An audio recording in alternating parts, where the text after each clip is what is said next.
We are going to begin today on our moonlit painting in the background with a large square-headed brush by Artist's Loft and a mixture of paint including primary blue, titanium white, and black, all of which by Liquitex Basics. All of the tools will be listed in the description box. With that being said, I'm using this large square-headed brush because it can cover a very large surface area and hold a good amount of paint. This is important when you want to render a large sky with acrylics because the paints do dry quickly, so you need to get a lot of paint on there and blend it smoothly in a rather fast amount of time.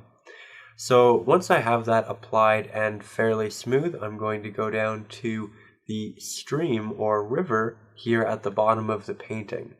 I'm going to apply the pigment here predominantly in horizontal strokes, and as you can see, as the stream descends into the background, it gets smaller and smaller, it tapers inwards, and that's because that is how perception works. As things get closer to us, they seem larger and larger. As they get farther away, they seem smaller and smaller.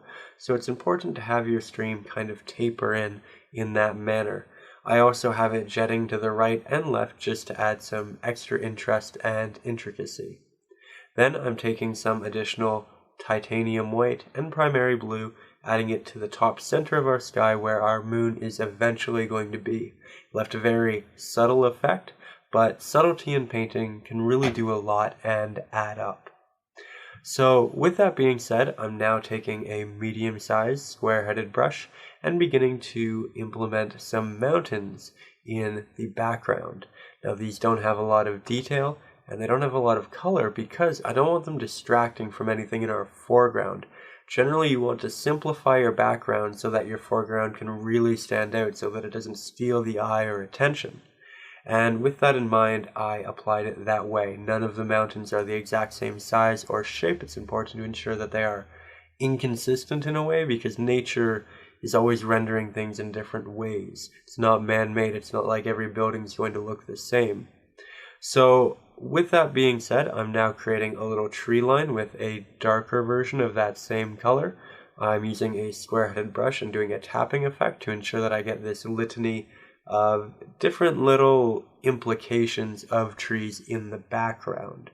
And then I'm taking my large square-headed brush, mixing the colors from said trees and the previously applied mountains, and just blocking in that area. I'm going to apply a tree in the foreground over that area, so I'm not really worried about it. I'm just creating a fairly consistent background color. Then I'm taking these colors that I'm using in the trees and mountains and just blocking in where I might want to put a tree in later. You don't have to do this, I just thought I'd show you that I was doing it, and I'm using those same colors to ensure that the painting remains very cohesive. Then, again, on the note of cohesive, I'm taking that a fairly similar color to what I was using before and adding a little bit of green in it for the grass and the field area here.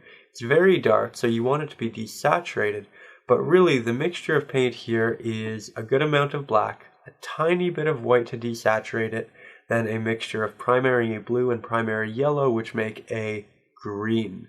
The entire painting here, I believe, is actually completed in only 5 colors, which is great because it ensures that your painting remains cohesive in color, and you don't have to break the bank buying so many colors. You can do a lot with a little, and that's something I really try to show you in these painting tutorials. So here I'm just continuing to map in all of that green, and as you can see, because the acrylic paint is very wet, it's very reflective, and that makes it difficult to work with. Sometimes you can be doing everything right and it might not look right because it is still wet. So I'm going to let this dry and show you what it looks like then so that we have a better understanding. So that's going to happen in 3, 2, 1, bam. Okay, I wasn't sure if it was going to happen, but I'm glad that worked. As you can see, we have a much better understanding of the colors that we're using, and I just wanted to extend my water out a little bit. Thankfully, acrylic paint dries very quickly, and now I'm just taking that same blue that I was using for the water and the sky and applying that down into this middle area. And I'm just expanding this to ensure that when I paint in my reflections, I have a good amount of room to do so. So it's all looking kind of basic right now, and that is a-okay. Generally, paintings don't really work until the end. It's that final 10% that really makes them look special, so just bear with me here. But right now, I'm creating a separation in the water and the land with a small square-headed brush and a mixture of primary blue and titanium white. Then I'm taking a very similar white and I'm applying it into the top of the sky for my moon. Then, in horizontal strokes, I'm applying that reflection from said moon into the water. What's really important here is that you apply the paint fairly softly. And that's because if you apply it very hard, it's going to blend in. You're going to push the paint about and you're not going to get a very natural pigment. You want to be soft with your application so that you get that pure paint pigment in the middle. Then as you get towards the edges, you can kind of blend it out to the right and to the left. That way, that middle color, it's very dense, it's very bright, it's not transparent, and then as you get to the edges, it feathers out and it becomes a little bit darker. It blends in with the blue more, and it just looks so much more natural in the process. So just remember to be very soft with the middle. Almost don't go back and touch the middle, but blend both the left and the right sides of the water out.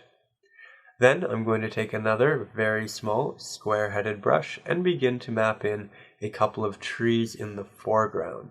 Now these trees are very close to us, and so they are going to appear much larger because again that is how perspective works, right? As things get larger, or as things get closer in the foreground, they look much larger. We have a tree line in the background, but it looks incredibly small because it is so far away. I'm trying to ensure that all of these trees are fairly different, and I have a good amount of water on my brush to ensure that they go on very softly, very cleanly. It's not breaking apart.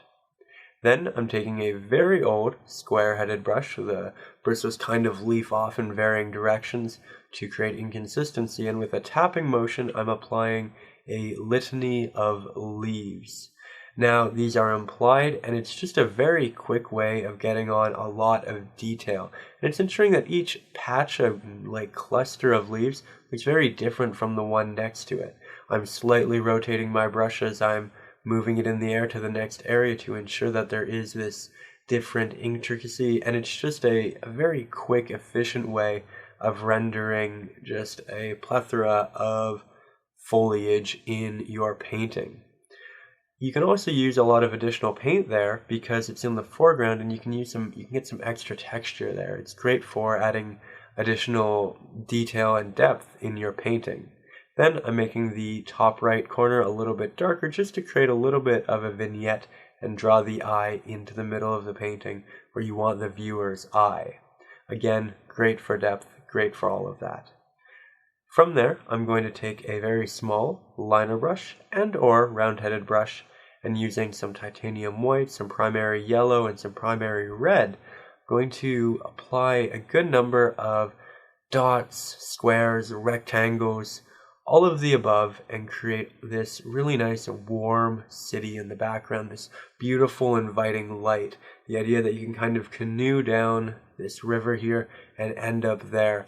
Painting is very much about storytelling, and you can kind of lead the viewer through the painting. It's such a beautiful thing, and it will really help invoke emotion. So that's just what we're doing here. We're creating little paths of light, and then I'm also creating reflections from it using those same colors. I'm just applying it at the top of my water, then dragging down as we get down below. I'm kind of letting it blend in and be feathered, and that way it's just a very natural look. It's a very pragmatic way of doing things.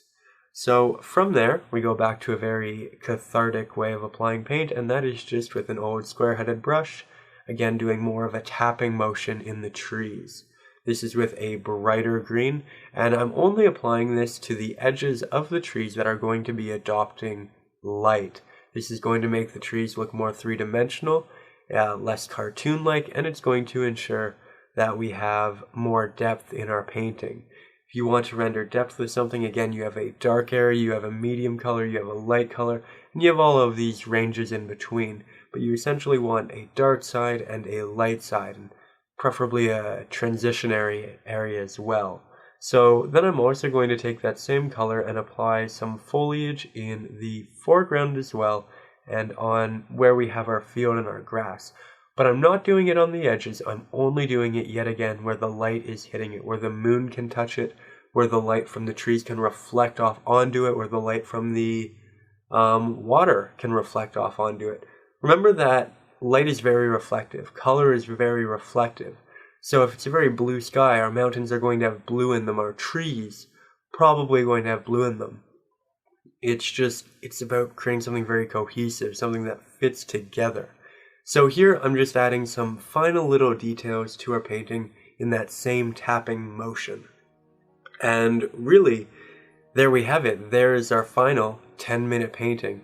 This one was just such a joy to create. I truly hope you've enjoyed. If you're new to acrylic painting and you'd like to learn more, there is a link in the description to my ebook, Acrylic Painting for Beginners. And of course, I post every Saturday. I hope to see you next Saturday. Thank you so much for watching, and above all, stay creative.